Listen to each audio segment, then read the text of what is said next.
कोई ऐसी बात करी जिसमें तू पलटा नहीं? आग लगा के तो नहीं जाता। जेल में क्यों गया था? क्यों बताऊं?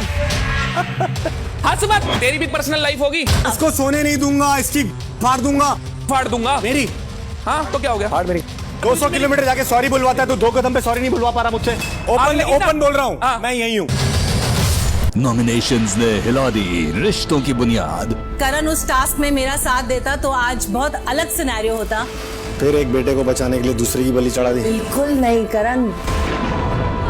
और बुरा लगा था मुझे जब टाइम कार्ड नहीं बना था मैं, और हर बार बुरा लग रहा है इस चीज पे। करण, आई थॉट डिफरेंटली। इस दोस्ती में मैं और कुछ ना कर सका था। समंदर भी पास था और घर भी जलता रहा था। आज एक एक कर सभी घर वाले रजत के सामने आएंगे और सामने रखी दावत से रजत को अपने हाथों से खाना खिलाएंगे। कार्य के अंत में जिस भी सदस्य को सबसे ज्यादा वोट्स मिलेंगे वो सदस्य इस हफ्ते घर से बेघर होने के लिए नॉमिनेट हो जाएंगे। रवैया आपका बाकी सबके साथ, ओए इधर आ, ओए उधर आ, ये बड़ा एक एरोगेंट और गंदा रवैया मुझे लगता है। बहुत बुरी तरीके से एक्सपोज हो गई हैं जो वो खेलने की कोशिश कर रही हैं। बस यही बोलना चाहूंगा कि आप कोशिश करते रहिए, जब तक मैं हूं आप कुछ नहीं करेंगे। कुछ खाना पसंद करेगा मेरे हाथ से? 5 में से 3 एक ही बंदी को दे सकती हूँ तो वो होगा कशिश कशिश कशिश। हर एक के लिए एक बहुत गंदा सा arrogant and very demeaning term use करती है। आईना हमेशा कठोर लगता है श्रुतिका। हम पेंस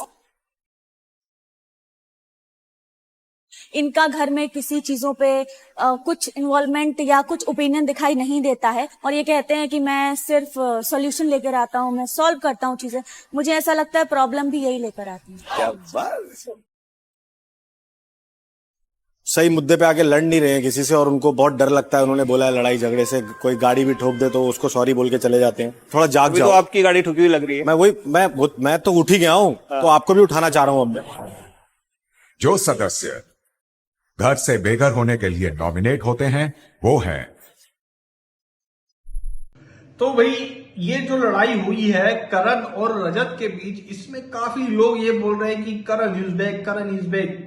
अब पता नहीं करण इज बैक या फिर जैसा चुम कहती है कि करण की बातें जैसे घोड़े की पाद करण की बात जैसे घोड़े की पाद, ये अभी चुम ने कहा है लाइव वाले फीड में करण के लिए।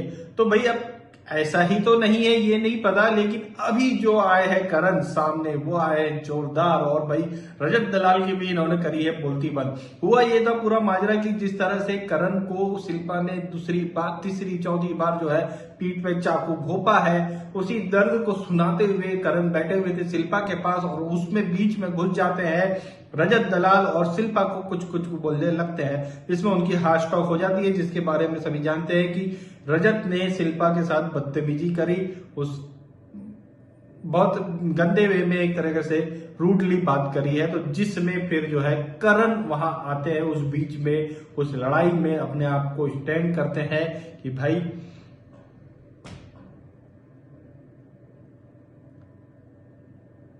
स्टैंड करते हैं और शिल्पा का साथ देते हुए फिर वो रजत से भिड़ जाते हैं। और रजत के साथ जो हुई है हार्ट टॉक, अरे बेहतरीन भाई। जो डायलॉग है तो 200 किलोमीटर दूर जाके लोगों से माफी मंगवा सकता है, मैं यहाँ 2 मीटर की दूरी पे हूँ, अन्ना यहीं तो बैठा हूँ, बुलवा के दिखा सॉरी। ये डायलॉग भाई बहुत भारी डायलॉग मारा है भाई। करण जो है वन लाइनर किंग है मेरे हिसाब से। उसके साथ आप इस तरह की बातों में आप उससे नहीं जीत सकते। बहुत ही जबरदस्त वन लाइनर किंग करण है। और अगर ये जिस तरह का फॉर्म अब पकड़े हैं, हर बात को अपने तरीके से जब लेकर के आ रहे हैं ये सामने, अगर ये कंटिन्यू रहा तो कंफर्म है कि करण इज बैक वाली बात हो सकती है। और भाई विवियान जो कि ये जो लड़ाई हुई, पूरा मुद्दा जो बना, इसमें रजत और शिल्पा की बहुत देर बहस हुई और बहुत उटपटांग बातें रजत ने बोली शिल्पा के बारे में। विवियान वहीं बैठ करके सुन रहा था। भाई कल जो हमने एक सीन देखा था कि विवियान जब करण कन्फेशन रूम में था तो विवियान पहुंच गया शिल्पा के पास और उनके कान भरने लगे। एक तरह से यही कहा जाए, चुगली यही होती है कि भाई वो धोखा दे सकता है लेकिन मैं नहीं दूंगा, मेरे बात समझो, तुमने इतने बार बोला। भाई अभी क्यों नहीं तुम खड़े हुए यार? क्यों तुम्हें सिर्फ फायदा ही चाहिए? 3-4 बार तुम्हें तो फायदा मिल चुका है विवियन, तुम्हें टाइम ऑफ गॉड बना दी, और क्या तुम्हें चाहिए? ऐसे मूवमेंट में तुम क्यों नहीं खड़े हुए? वो व्यक्ति खड़ा हुआ जिसके पीठ में कई बार खंजर घोंप दिया गया है। ये बात जो है लोगों को समझनी चाहिए कि विवियन क्यों खड़ा नहीं हुआ। विवियन क्या विवियन रजत से डरता है? क्या विवियन रजत से पंगा नहीं करना चाहता था? क्या विवियन शिल्पा का सपोर्ट नहीं करना चाहते? क्यों? ये सारी बातें जो है विवियन से पूछी जानी चाहिए, क्योंकि ये भी तो वहीं बैठे हुए थे भाई। क्यों करण ने स्टैंड लिया? फिर क्यों आप नहीं आए? इसीलिए तो शिल्पा जाती है करण के पास, आपके पास नहीं आती। फिर भी आपको फलों का टोकरा जरूर दे देती है, लेकिन बैठती तो उसी के पास है। तो ये सारी बातें जो है माँ बेटों की, एक माँ है और 2 बेटे हैं, और कौन सा बेटा चहीता है और कौन सा बेटा धोखेबाज है, ये जो शो पूरा जो है लगभग एक तरह से एक कहानी ये भी चलती हुई इस शो में आ रही है। भाई इस सब के बारे में आपकी क्या राय है, हमें कमेंट करके जरूर बताएं।